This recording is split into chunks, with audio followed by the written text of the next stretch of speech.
All right, so let's have some fun here. All right, before we move on to Dynamite and everything that took place there on Wednesday. It's the MJF era. So before we get to that, though, it is Survivor Series tonight. Survivor Series War Games, but Survivor Series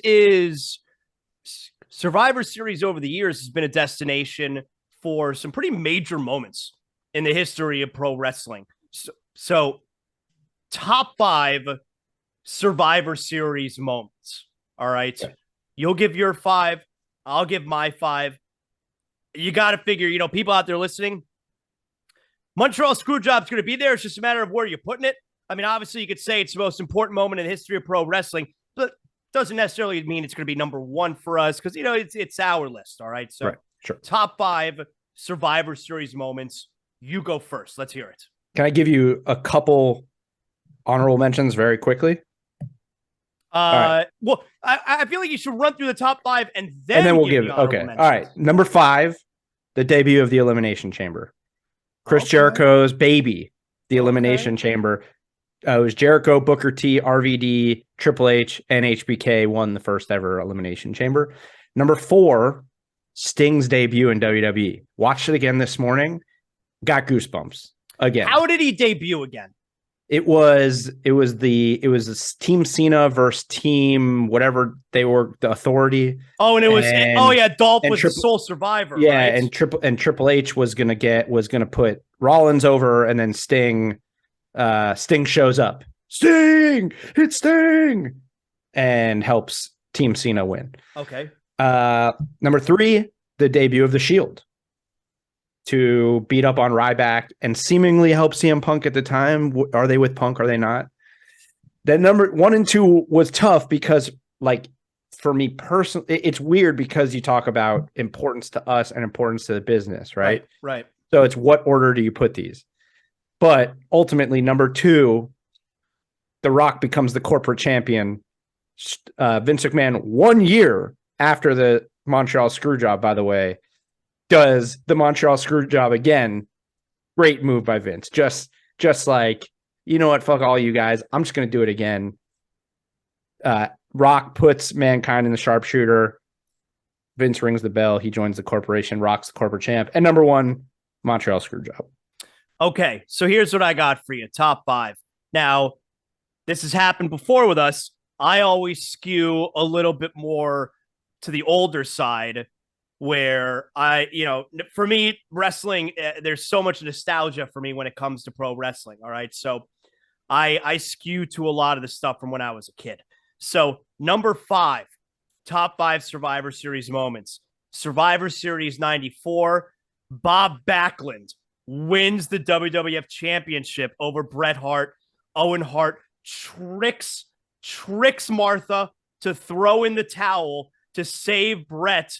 And it was just a plan by Owen to get the title off of Bret and screw his brother. It leads to the whole big, they've been having differences, Owen and Bret, and it leads to the whole thing there. Okay. So Bob Backlund, crazy, becoming the WWF champion once again in 1994.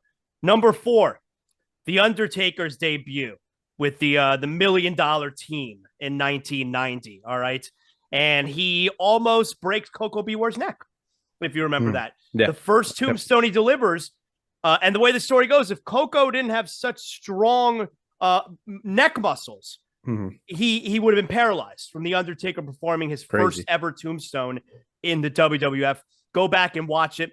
He essentially spikes him right on his head. Okay? Taker was one of my honorable mentions, by the way. Close. I almost had him on there.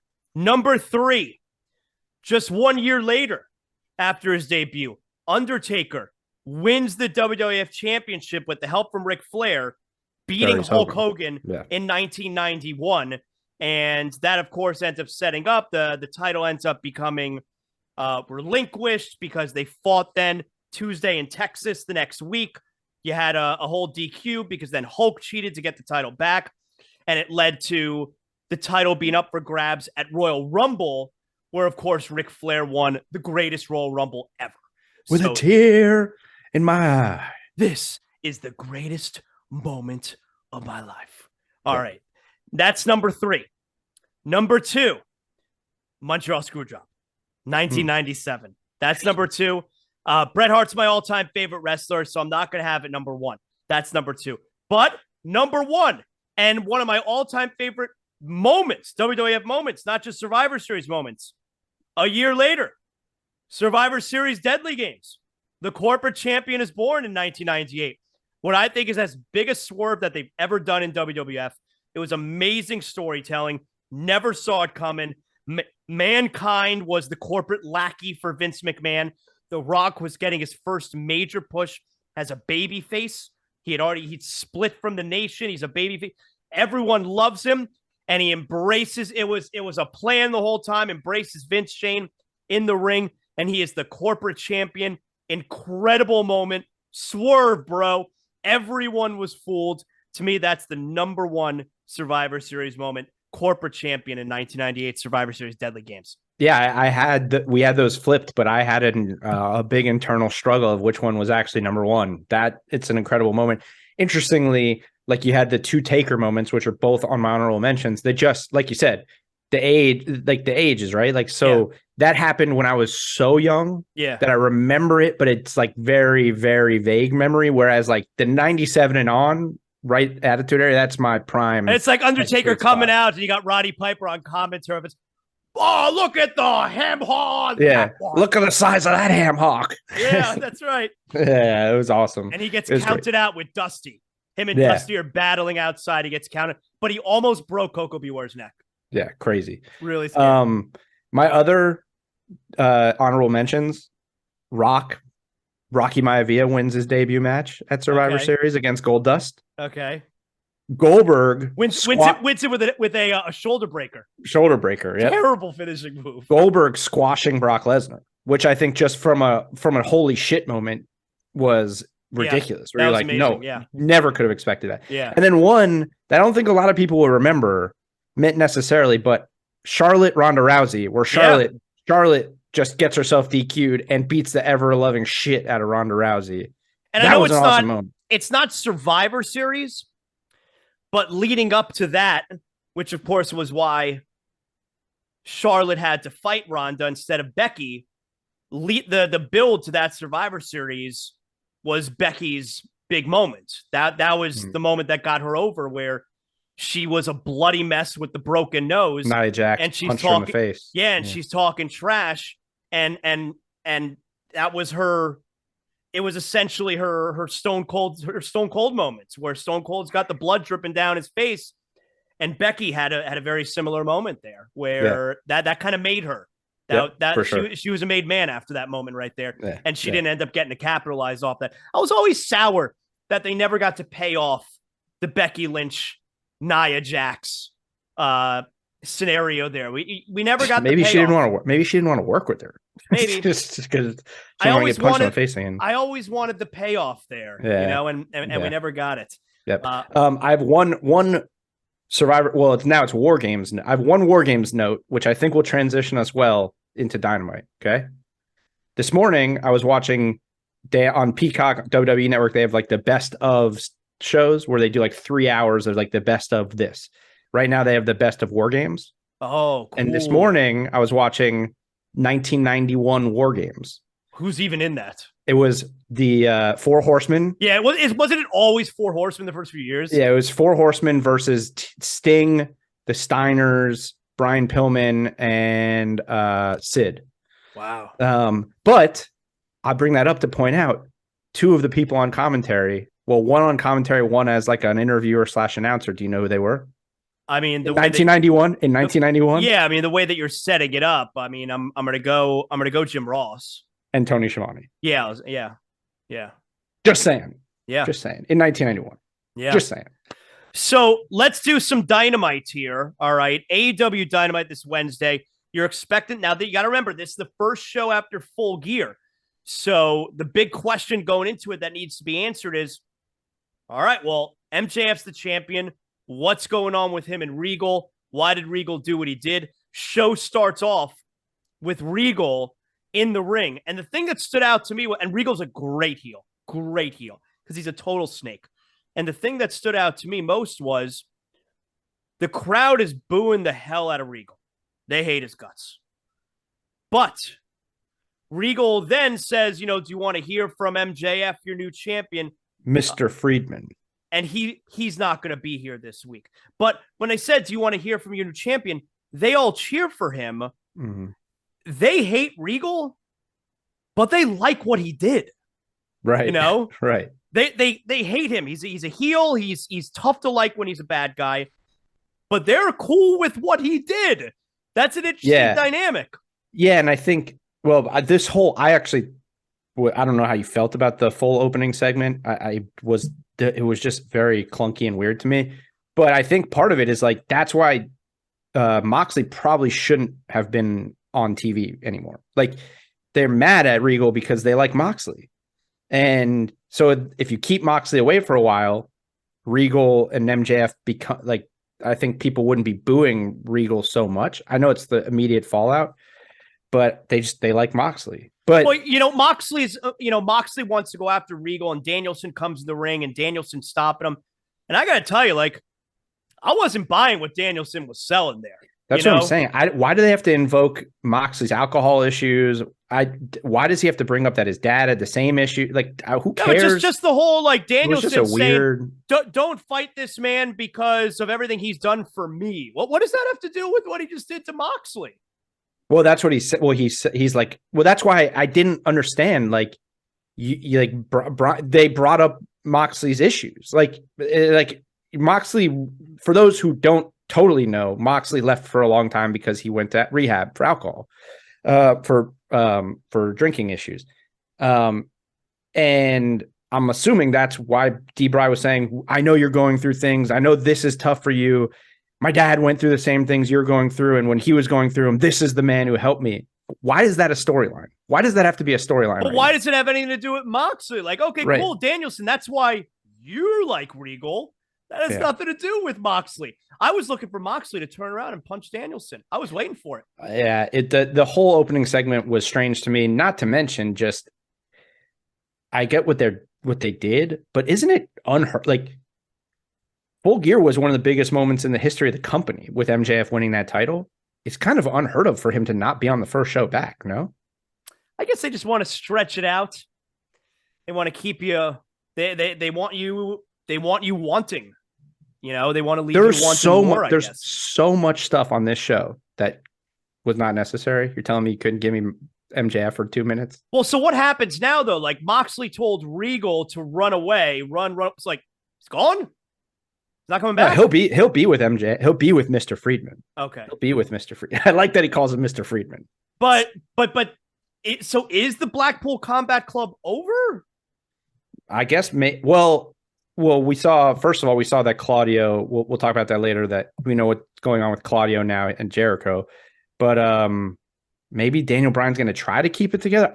I don't know. It was that whole thing was very strange. It feels like it should just be over, especially because everyone I would assume thought that Moxley was going to be gone. I thought Moxley was going to be gone for a while. Yeah, it's got it right. And this doesn't lead you to believe he's going anywhere.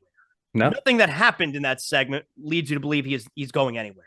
Nope. The whole segment was just strange to me. I'll tell you what was cool as hell, though.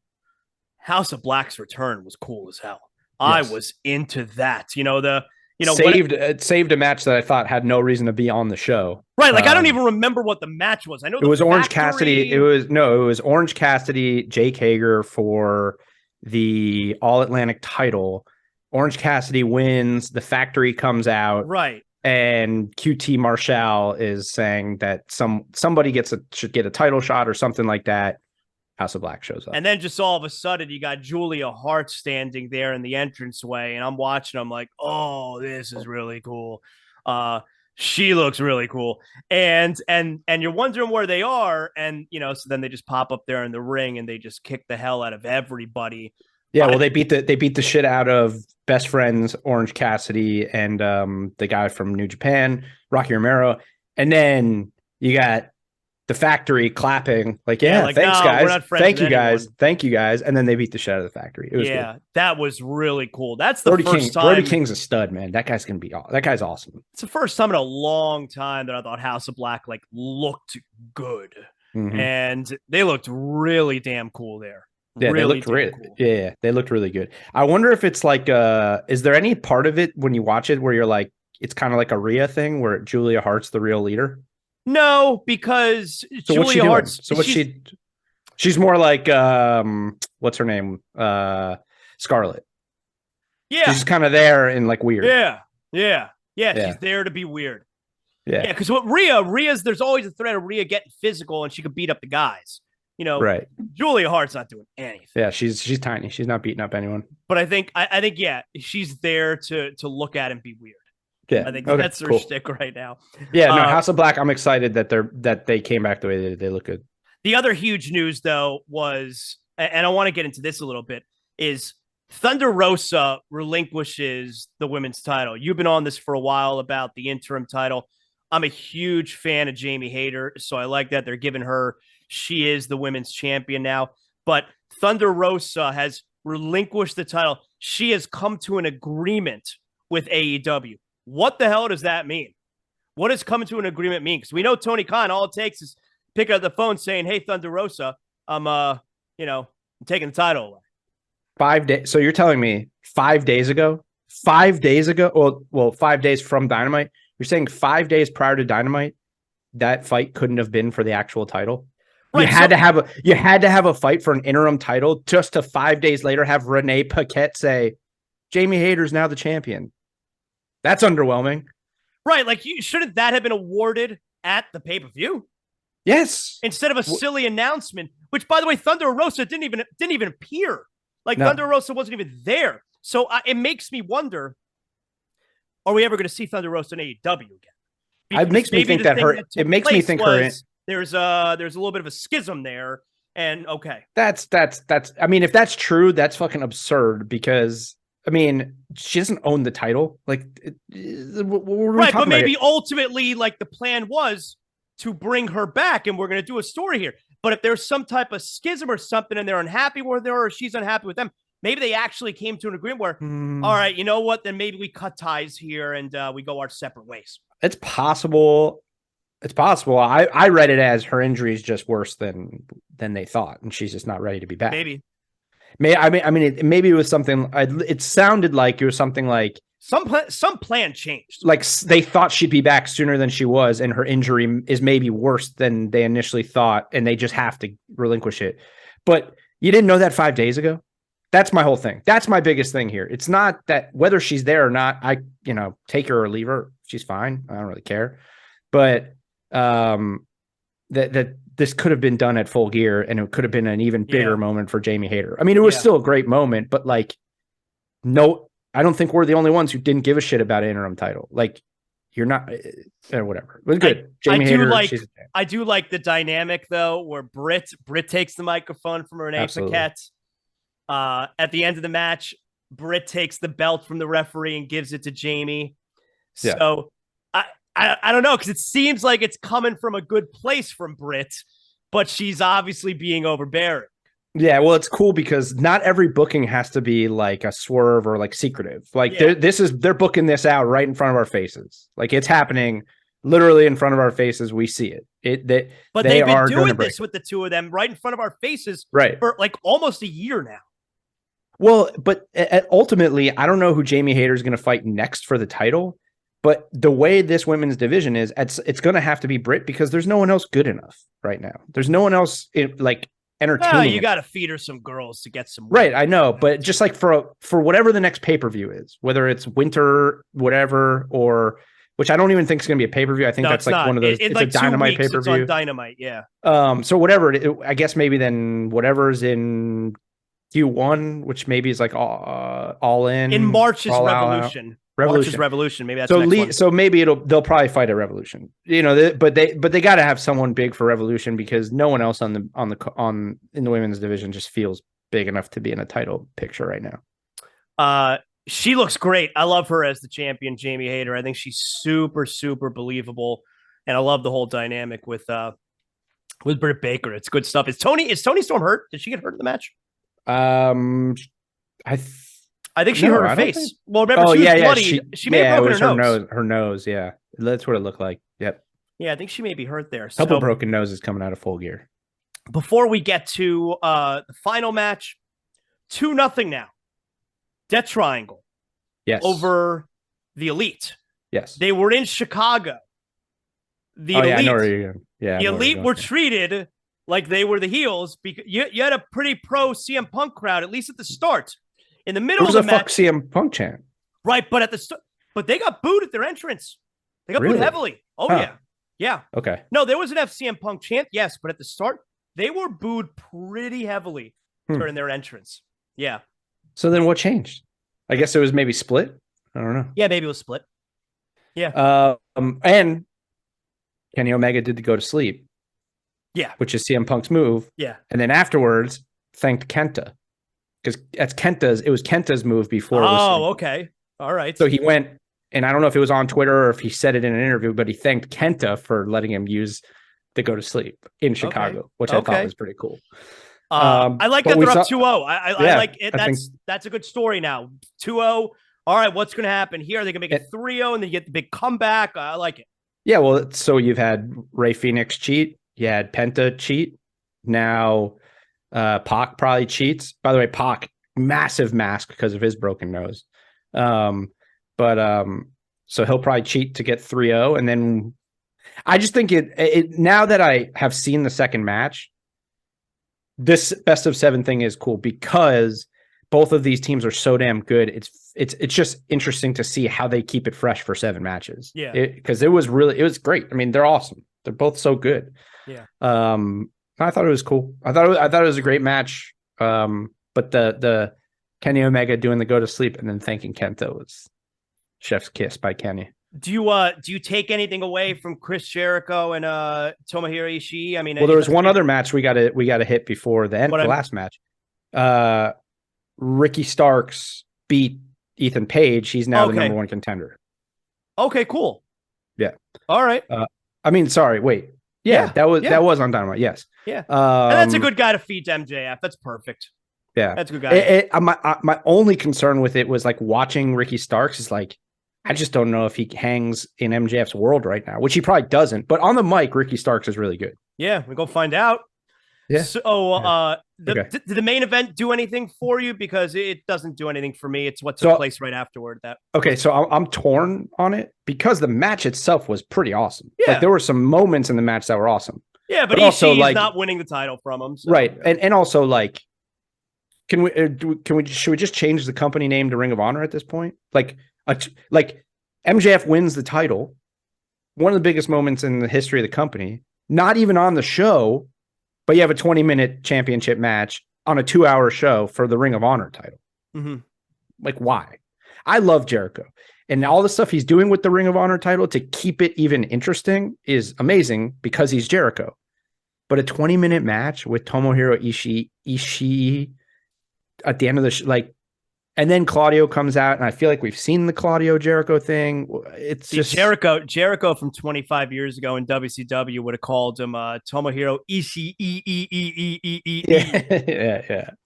But I mean, I guess we do know now after Rampage that Jericho. So there is a Ring of Honor pay-per-view coming up. Final Battle, December. So on December 10th, Ring of Honor Final Battle, NXT Deadline, and UFC 282. That Patty Pimlet's fighting on tease. So that's 2 weeks away, mind you. One match has been announced. Well, only one match has been there. I think you just answered your question why the Ring of Honor title was in the main event of Dynamite last night. But a few nights ago. But so now we have one match announced. We have Jericho versus Claudio. Mm-hmm. If Claudio loses, he has to join the Jericho Appreciation Society, which I guess is a pretty cool thing. That is. But then we still have Samoa Joe, who's on all the time, has a title. Don't know what he's doing. Yeah, he's going to fight Wardlow, right? For the TV title? Or Hobbs. It could be one or the other, I guess. I guess so. And then you got FTR, who fought on Rampage. Why are they not on Dynamite? They're the best. They have the Ring of Honor tag titles, so they got to fight somebody. And then you got Daniel Garcia, who also has a Ring of Honor title, who's got to fight somebody. And it's 2 weeks away. and it's not even a real company. Well, so that probably shows you the next several Dynamites and Rampages, they're going to be building up that card, is my guess. Yeah. Well, I guess so. I want to ask you though, did you see the Jade Cargill Bow Wow back and forth? So I mean, naively, when I saw this on Twitter the night that it happened, because it was here in Miami, when I saw this on Twitter the night that it happened, I thought it was legit.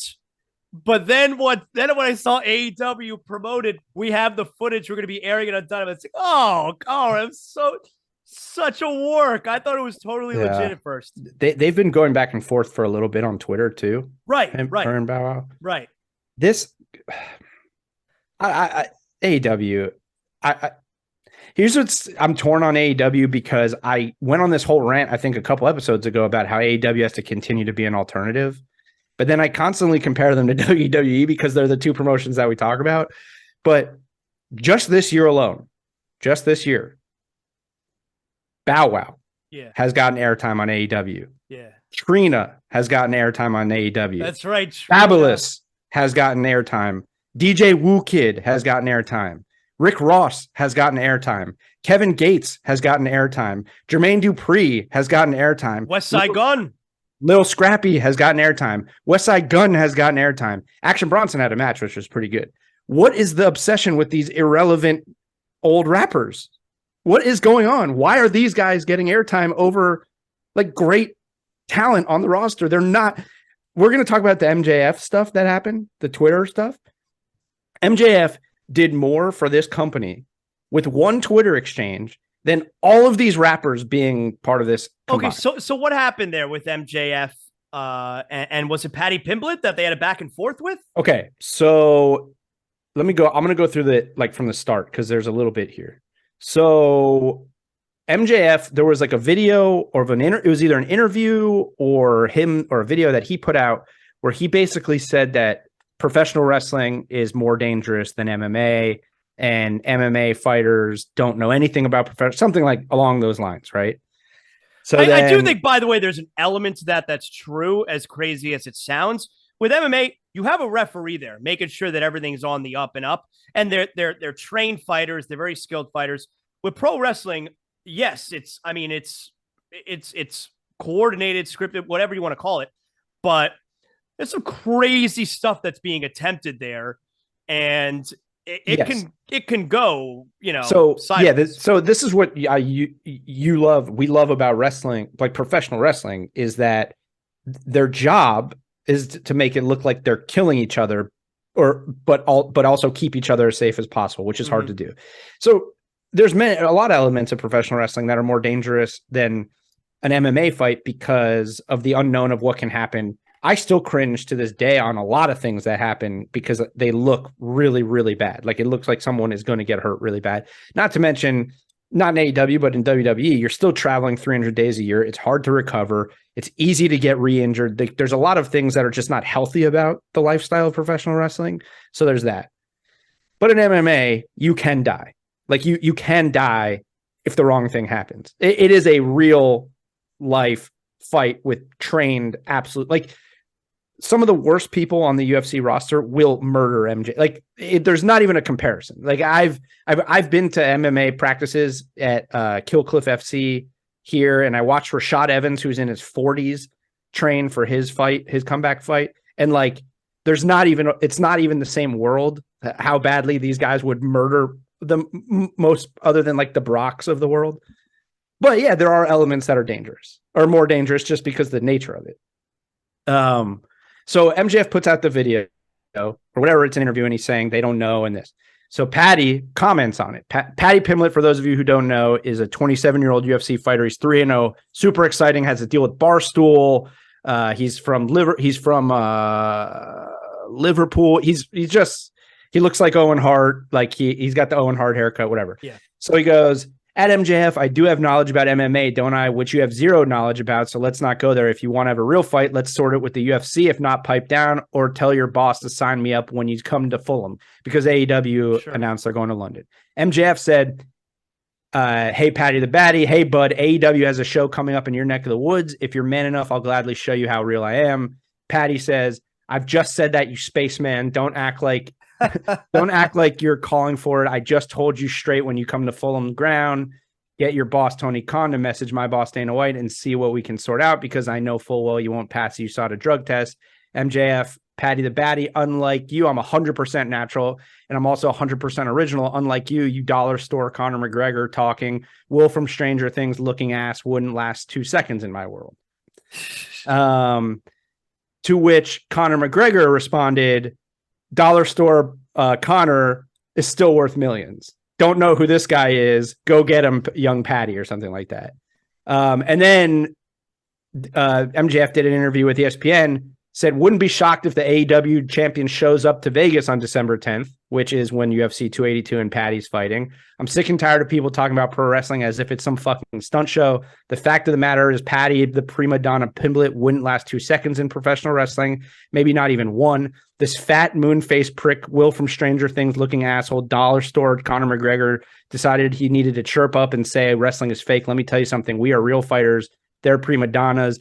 Pro wrestling is dangerous. It's a dangerous sport, and there's no more dangerous than MJF. I can assure you, when we come to London, if Patty shows his face, he's going to find out that a Scouser is no match for a Long Islander, because I'm better than him, and he knows it. There's a target on my back at all times. Like I said, if Patty the Batty thinks he can aim at the target and hit it, I'm more game to knock that guy out. That's good shit.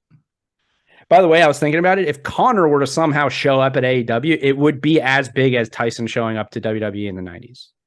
No, for this current generation. Yeah. Tyson. Connor's a worldwide superstar. Yes, but Tyson at his peak, was twice as big. Twice as big. I don't know that that's true, because Conor was a worldwide superstar. Well, a lot of that has to do with social media and the way we're all connected now. But Mike Tyson, do you think Conor McGregor was recognizable anywhere he goes in the world? 100%. Really? I don't think so. I think he is. Because and Tyson I think definitely was. And I think also, like, to this, he hasn't won. Like, I think he's like 1-4 in his last 5 fights. He just keeps getting his ass kicked. And every time he fights, it has the highest pay-per-view buys of any event. Like, he's still an absolute star. When he fought Floyd Mayweather. I mean, before the Logan Paul thing, but like he fought Floyd Mayweather. No, not anybody, not just anybody gets a fight with Floyd Mayweather. Now they do. But at that point, that was the first stretch of it. Like, I think Conor, and he hasn't done anything other than like real fighting. And at this point in his career, he's kind of where Mike Tyson was at that point in his career, which is like, he's kind of done. Like, he's not, no one takes him seriously as a fighter anymore. I think it'd be fascinating. But this did more for AEW than any of those rappers, any of them, all of them that are getting airtime. So I just thought that was cool. Let's wrap up a Saturday edition of It's Still Real to Me with some big dirt or not big dirt before Survivor Series War Games tonight. Come on. All right. So Darby Allin, who we've questioned his booking a little bit, right? He's been added reportedly to a tag match with the Great Muta and Sting at a Pro Wrestling Noah event that is being promoted as one of Great Muta's retirement fights. Big dirt or not big dirt? This is not big dirt. Is this all Darby Allin's doing now? He's fighting with 60 and 70-year-olds? Like, that's Darby's shtick now? I'm going not big dirt. That's not interesting to me. Couldn't agree more. All right. AEW filed for a new trademark for some merch, and there's not much more information on it, but I thought it was just an interesting trademark. The trademark is AEW Together, which was interesting to me because they're merging with WWE. Yeah, exactly. Well, it's just interesting because we keep talking about how we don't want them to be like a competitor, but then when Vince's last in-ring moment, he did the together forever, or it was like then, now, forever together. And now AEW's the only way we get through this, these accusations, God damn it, it's together. It's together. Big dirt or not big dirt? I'm going not big dirt. Like, I don't know what that means, man. I'm going not big dirt. Neither do I, but I just thought it was funny. All right, here's one that this one might get you going. Ricky Starks said in an interview that his goal is to use the classic Kanye West song "Touch the Sky" as his entrance music. Big dirt or not big dirt? Well, I'm going not Big Dirt because there's no way that that's going to happen. There is no way Tony Khan is going to improve Kanye West music being used at any of his shows right now. Maybe it's a nice gesture by Ricky Starks. He likes the song, thinks it's going to be cool. There is no chance Tony Khan says, yeah, you know what? We're going to start playing Kanye West at our shows. Not a chance. Yeah. What's next? Are we bringing in Kyrie Irving for a one-off appearance here? Are we I bringing don't know. Listen, to present MJF with the title belt as top Jewish champion? Is that what's next? Tony Khan will do anything, it seems like. So I wouldn't put any of this past Tony Khan. Tony Khan just wants people to watch. He really wants. All right. I got two more quick ones. Logan Paul gave an injury update. Says that he has a grade 3 MCL tear. The timeline he was giving was a minimum of 6 weeks, and that he's not doing surgery, he's just doing like rehab and stuff. The injury happened 3 weeks ago. So good. Need him healthy for WrestleMania. Yeah, big dirt or not big dirt. I mean, it sounds like I think he'll be back for I think he'll be in the Rumble. That's big dirt. Yeah, I want to see as much Logan Paul in a WWE ring as possible. He is such an obvious star. I hope we get to a place where, I don't know that he's going to be doing it like weekly, but where he's like a regular guy, you know, where he's on the show like often. He's fantastic. He got an action figure. So that if that's not a sign that he's going to be a regular guy, I don't know what is. That's big dirt to me. That's big dirt. All right, last one. Ric Flair said on his podcast that he was invited to be at the 30th anniversary of Raw in January. Big dirt or not big dirt? That's big dirt because while he loves Vince McMahon and he has said that he always loves him and is forever indebted to him, I know he's had some beef with some of the other people in WWE. They did not have a good falling out. He was taken out of the intro, which I know recently he mentioned that he is now back in the intro on the Together Forever intro that WWE does before the shows. So it seems he is clearly trying to, get that relationship going again. That's good for everybody. So yeah, I'm going big dirt. Yeah, I like it. That's it. That's what I got. Slow big dirt or not big dirt. That's all right, man. We got a lot. Look, we're doing. If you listen right now, we're doing it again tomorrow. We're gonna have a reaction show to Survivor Series War Games tonight. What time does that start? 8 p.m. tonight? Yeah, I believe so. Probably pre-show at 7. Okay. The bump is live at 4 o'clock from Guy Fieri's Tequila Cochina. So it's going to be awesome. It's going to be great. We're going to have a great time. We're going to have a great bump. Because that's Boston tonight, right? Survivor Series? I don't. I think it is. Yes, I think so. I think it's at TD Garden tonight. Anytime you can get the legend, the Guy Fieri on the show, I'm good with that too. Tonight's going to be fun. Real quick here, give me a prediction for both War Games matches. The women, who you got? I mean, I think Becky I feel like Becky wins. I think they bring her back to get a win. See, that right there is a problem. You should have said Bianca's team. She's the champion. Bianca's team. But I think I think Becky's the one who goes over, though. I think they win as well. What about the men's? Who you got? Bloodline. I think I got... you know what? Yeah, I'm going Bloodline too. I like the scenario that I played out. I think you're... The pin. I think he might get the pin on Kevin Owens. Yeah. I got the Bloodline tonight. Something like that. It sets up Sammy and KO, but I think Bloodline still win. Good job, Joey. We'll do it again tomorrow. Thanks, man. Yep, thanks.